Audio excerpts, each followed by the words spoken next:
La grande interview sur CNews et Europe 1. Mon invité ce matin est un ancien ministre, spécialiste reconnu des questions internationales, auteur d'un livre remarqué intitulé Engrenage, la guerre d'Ukraine et le basculement du monde chez Odile Jacob, qui paraît en poche ce jour. Bonjour et bienvenue Pierre Lelouch. Bonjour madame. Merci de votre présence. Beaucoup de sujets d'importance ce matin. Le basculement du monde, évidemment. Sous-titre de votre livre qui annonçait déjà ce que nous sommes en train de vivre. Un nouvel ordre mondial dont nous allons parler. Et d'abord, Pierre Lelouch, je voudrais vous faire réagir à ces images. Ce matin, en ce moment, en direct, des tracteurs d'agriculteurs sur les Champs-Élysées à Paris. D'ailleurs, malgré les blocages, ils ont réussi à venir sur cette avenue. Des centaines, plus largement, d'agriculteurs, de paysans dans la capitale. Première tension avec les forces de l'ordre. Parmi les raisons de leur colère, évidemment, la prochaine signature du traité de Mercosur, lundi.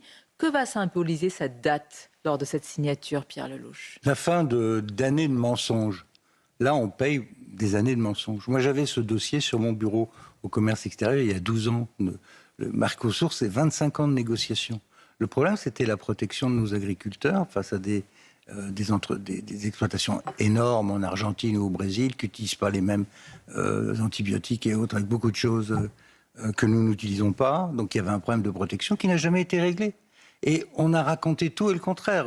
Et là, Macron paye lui-même ce qu'il a fait. C'est-à-dire qu'il y a un mois et demi, je crois, en Amérique latine, lors de son dernier passage là-bas, il a dit, bon, finalement, ça me va, le Mercosur. Il revient... Contrairement à ce qu'il avait dit précédemment, oui. Et ce qu'il dit aujourd'hui. Et il a fait semblant de dire qu'on allait trouver des systèmes, etc. C'est à la dernière minute qu'on se rend compte qu'il faut des systèmes de protection de nos agriculteurs. Et on va inventer des inspecteurs qui vont être dans les ports où vont arriver ces marchandises. Mais tout ça, c'est pas sérieux. Et donc ces pauvres gens qui déjà ont été souvent écrasés de normes, écrasés dans la difficulté, les petites exploitations. L'agriculture, elle est diverse en France. Il y a tout. Soyons nuancés sur... Beaucoup de ces gens, des éleveurs, sont des petites exploitations et ils en prennent plein la tête entre l'épizootie puis le Mercosur. Voilà, ils sont au bord du désespoir et ça donne ça. Oui, comment comprendre ce que vous dites là, c'est la fin d'un mensonge. Comment comprendre qu'on accepte, que certains acceptent de sacrifier nos paysans français, en grande partie quand même pour les voitures allemandes? Vous avez été en charge du commerce extérieur. Vous savez comment ça se passe. Pourquoi on peut pas parce qu'on a abdiqué. On ne le veut pas, on a abdiqué. Sonia Mabrouk, en Europe, il y a deux domaines qui sont fédéralisés, l'agriculture et le commerce extérieur. On a délégué notre souveraineté. Donc si l'Europe paye pour l'agriculture, ça va à peu près. C'est ce que va faire Mme von der Leyen quand elle voit quand même qu'il y a de la pression. Elle débloque un certain nombre de milliards et elle achète la paix. Mais on a délégué cela et on a shooté, on a biberonné nos agriculteurs à la PAC depuis des années. Et je ne dis pas que c'était la meilleure des solutions, mais c'est les choix qui ont été faits. Et sur le commerce extérieur, on a abandonné notre contrôle de nos droits de douane. On a donné ça à quelqu'un d'autre, qui est le commissaire au commerce extérieur, qui négocie à notre place. Donc on va avoir un traité international qui va entrer en vigueur contre nos propres intérêts, en tout cas une partie de nos intérêts? Absolument, sauf si la France décide de faire une crise. Alors là, crise... La politique de la chaise vide? Chaise vide, on sera isolé. Parce qu'en plus, le reste de l'Europe, on n'a rien à faire de la PAC. Eux, ils veulent que cet argent, c'est quand même 300 milliards d'euros quand même sur un budget multiannuel, ils veulent que cet argent aille, je sais pas, à la recherche, à l'éducation, à la science. Ils considèrent que l'agriculture, de toute façon, c'est les métiers d'hier, ce qui est une erreur grave. Mais c'est un plan social à peine déguisé d'ailleurs. Oui, tout ça est consternant. Je crois que c'est un des domaines où on voit bien que l'Europe n'est pas la solution. Il va falloir poser ce problème au moment des présidentielles. Qu'est-ce qu'on veut que l'Europe fasse à notre place? Je ne suis pas du tout sûr que déléguer le commerce extérieur, les droits de douane, les contrôles aux frontières soit quelque chose qu'il faut continuer à faire. Mais alors pensez-vous, Pierre Lelouch, qu'il soit encore possible de défendre, quand même ce sont des intérêts premiers que vous évoquez, stratégiques, nos intérêts au sein de l'Union européenne encore? Écoutez, je pense que l'Union européenne va être l'une des grandes victimes de ce que nous allons discuter ce matin, c'est-à-dire que le basculement du monde et le nouvel ordre, entre plusieurs empires. Il y a 3 empires qui se dessinent, l'Amérique, la Russie, la Chine.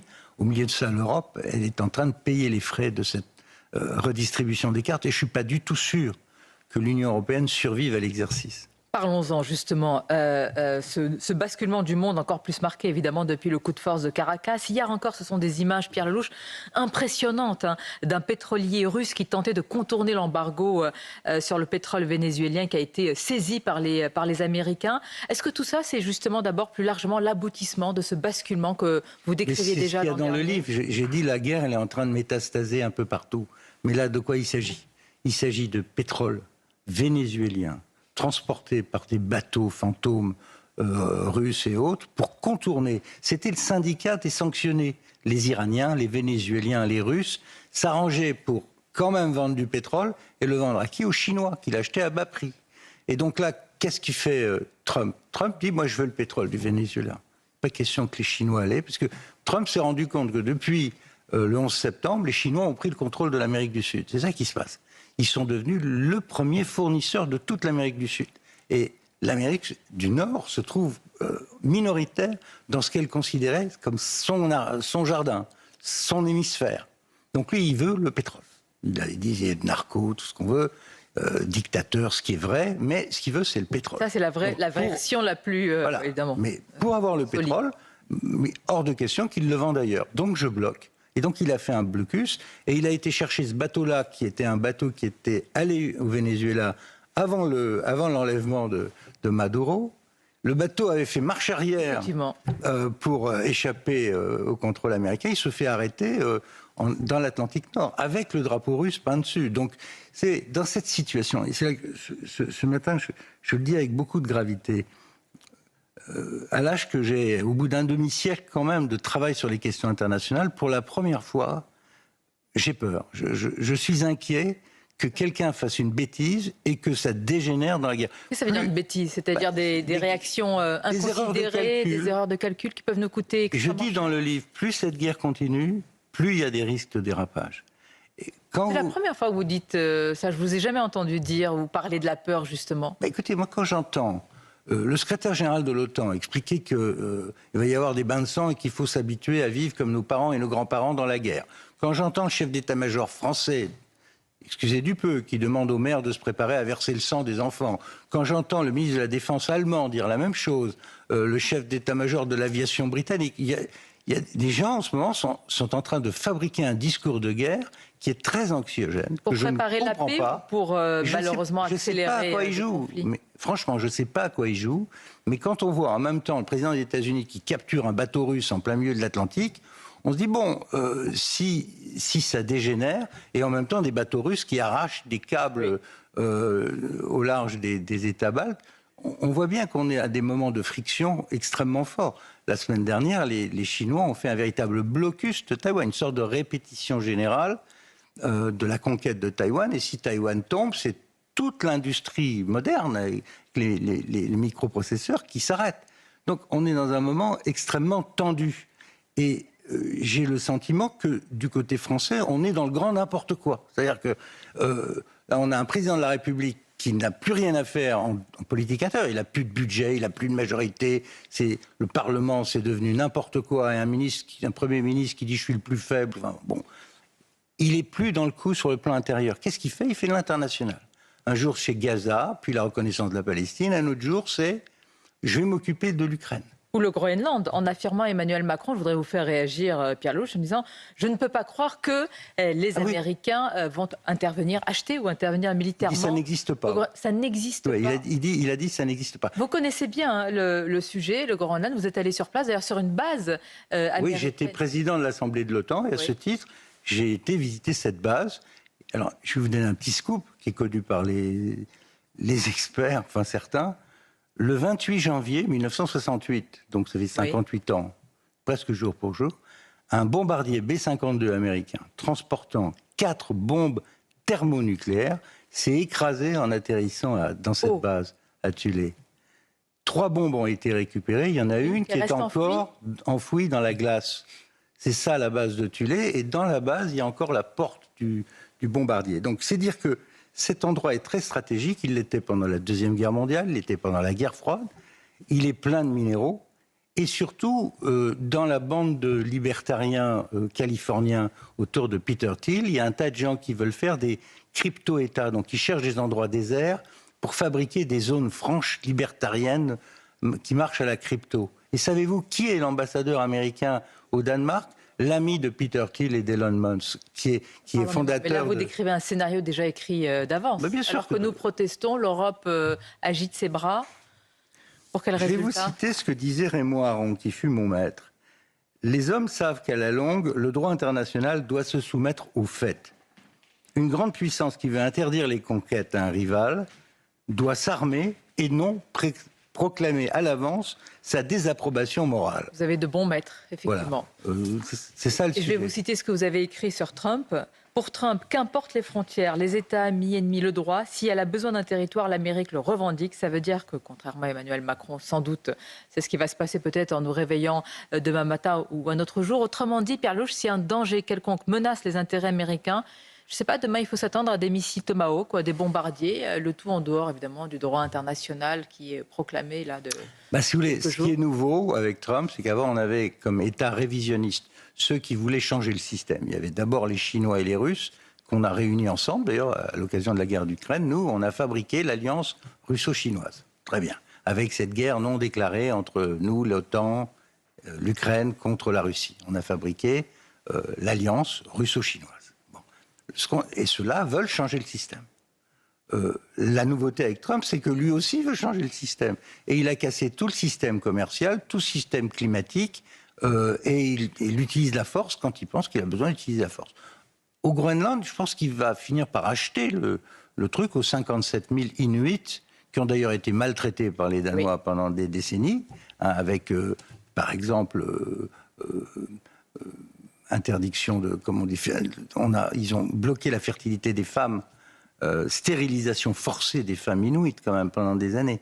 Donc ça, ça a laissé des traces. Donc à mon avis, il est possible que Trump trouve un deal avec ces gens-là. Mais alors comment fait-on, Pierre Lelouch, dans un monde où l'usage de la force est à ce point décomplexé, dans ce monde des trois empires que vous décrivez dans votre livre, Chine, Russie, États-Unis, sans oublier d'ailleurs tous ceux qui toquent à la porte, la Turquie, l'Inde, l'Arabie Saoudite, les Émirats Arabes Unis. Comment fait-on, alors que depuis la Seconde Guerre mondiale, l'Europe a été biberonnée au fait que la puissance, c'est plus une vertu, c'est une menace et même un danger? Comment on fait? L'ADN de l'Europe, c'était ça. Un groupe d'États post-nationaux qui détestent le nationalisme, qui sont élus pour fabriquer de l'écologie, du social ensemble, et qui ne sont plus dans la puissance. Et tout ça, ça pouvait se faire uniquement parce que cette Union européenne, elle reposait sur l'OTAN, c'est-à-dire la garantie américaine. Si vous retirez le tapis en dessous, la garantie américaine, ce qui est le cas, alors là, c'est la panique. Et c'est ce qui se passe aujourd'hui. Et quand on entend, alors après, il y a des initiatives qui sont prises, notamment par M. Macron et son collègue britannique. Moi, je veux dire un mot de ça. Oui, parce que j'insiste sur votre livre, Le basculement, le grand basculement, il repose sur deux faits majeurs. L'avènement de Trump, nous en avons parlé, et la guerre en Ukraine. Et à ce sujet, Emmanuel Macron a donc fait cette déclaration d'envoi de milliers de soldats français qui pourraient être déployés pour maintenir, dit-il, la paix en cas de cessez-le-feu. Bon, c'est une déclaration qui a fait beaucoup réagir. Sur quoi se base-t-elle ? Alors d'abord, il y a une certaine ironie à voir un président de la République qui n'arrive pas à maintenir l'ordre pendant les fêtes de Noël. On a mobilisé 90 000 policiers et gendarmes pour voir 1200 voitures brûlées. Quand vous avez une situation de quasi-guerre civile en Calédonie qu'on ne sait pas gérer, c'est le même président qui dit qu'il va faire la paix en Ukraine. Après la paix, après l'accord de paix, on va mettre des forces là-bas, on va s'assurer que l'Ukraine survive. Bon, très bien. Pour faire quoi au juste? C'est quoi la mission? Qui est-ce qui les commande? Les soldats français et britanniques. Des décisions ont été prises. J'ai regardé la déclaration de Paris. Entre les mains. Il y a rien dedans. C'est la fameuse déclaration, évidemment. Il n'y a absolument rien dedans. Donc, je ne sais pas où ils vont être déployés, pour faire quelle mission, on ne sait pas. Mais c'est quand même pas une manière de prolonger la guerre. Écoutez, ce qui est d'abord gênant, c'est que quand on fait ce genre de choses, il y a un moment où il faut quand même un contrôle parlementaire. Là, il va voir aujourd'hui les chefs de parti, mais ce n'est pas un contrôle parlementaire. Deuxièmement, il faut voir qu'il y a quand même un risque majeur d'escalade. Parce que même après, dans le cadre d'un accord de paix, à supposer que les Russes acceptent cette chose-là, ce qu'ils n'accepteront jamais d'ailleurs, parce qu'il est hors de question pour eux de voir l'OTAN revenir en Ukraine par le biais de 2 puissances nucléaires, la France et l'Angleterre. Donc, à mon avis, ça n'ira pas très loin. Mais quand même, le principe, c'est qu'on va mettre des forces dans un pays dont la frontière est soi-disant surveillée par les Américains, mais qui va être instable, avec des risques d'inflammation. Qu'est-ce qui se passe si ces soldats sont attaqués? Qu'est-ce qu'on fait? On envoie d'autres soldats? On passe au nucléaire? Donc on est dans une situation d'escalade possible qui mériterait à minima que le Parlement soit consulté. Il y a un article 35 dans la Constitution. Quand on engage des forces, on informe, mais ensuite il y a un vote. Donc, aucune de ces choses se fait. Vous êtes constant dans votre position et vous entendez toujours d'ailleurs les mêmes critiques et les mêmes voix qui vont vous dire, mais Pierre Lelouch, l'escalade, elle ne vient pas de l'Europe, l'escalade, elle ne vient pas de la France, elle ne vient pas de la Grande-Bretagne. Oui, elle vient de n'importe qui aujourd'hui, l'escalade. On est dans une situation d'affrontement et je dis qu'il faut faire très attention. Quand on engage la force, on essaye d'être en mesure de contrôler l'escalade. Parce que oui, de l'autre côté, il y a aussi des gens qui veulent, par exemple, réhabiliter l'arme nucléaire en faisant une frappe nucléaire en Europe, histoire de rappeler aux Européens que les armes nucléaires, c'est grave. Donc on est dans une situation qui est sérieuse. Je suis frappé par ce discours sur la guerre, qui est en général le discours de gouvernements faillis, faibles. Donc quand les choses vont mal, on parle de guerre, ça rassemble les gens, soi-disant. Je suis frappé par ça. Ça les paralyse, oui. Et frappé par les risques. Donc on est dans une situation, au contraire, il faut... Mon vieux maître Kissinger, c'était quelqu'un qui était comme moi, pas du tout un pacifiste, mais qui n'était pas un fou de la gâchette. Alors là, j'ai l'impression que entre les accusations qu'on se lance et choses de ce genre, les erreurs de calcul sont possibles. C'est ça qui m'inquiète. On vous entend ce matin et votre gravité, Aron et Kissinger, on va retenir les deux maîtres, Pierre Lelouch et ce livre, La guerre d'Ukraine et le basculement du monde, en version poche aujourd'hui avec tout ce que vous avez décrit.